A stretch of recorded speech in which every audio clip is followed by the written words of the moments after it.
So I want to share an experience that I had in my late teens and I think even early 20s. But it involves a lesson that I learned about persistence and fear of loss.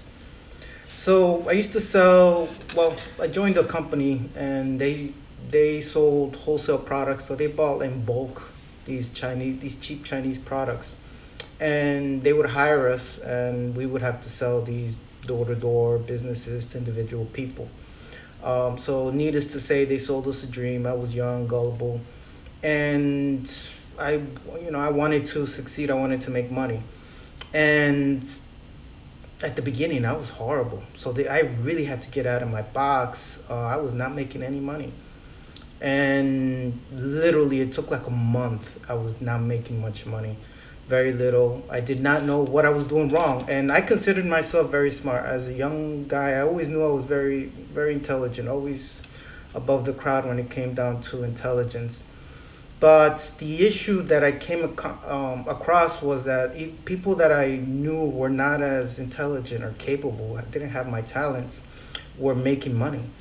So that bothered me. So I became very stubborn. I was like, mm-mm. If they can do it, they must be doing something that I don't know. And I am not going to quit until I figure it out. And it was hard. Like I didn't know what it was. But it was because my thinking wasn't that way, right? So I was not used to using fear against people, right? And what I realized as they were training me and we were practicing doing, you know, role playing and all that stuff. Well, role playing worked a lot. I realized they were using fear of loss. So one of the key things that always worked was putting the product in people's hands, talking to them, and then taking it away. Fear of loss. Powerful.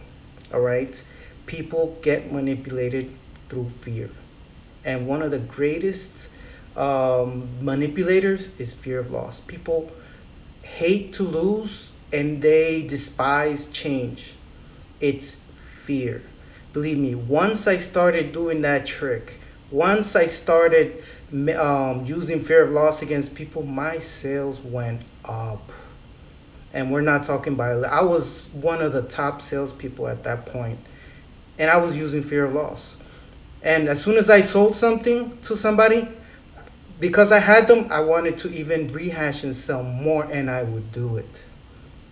So, lesson to everybody: never quit. But are you being used and to buy something because of fear of loss?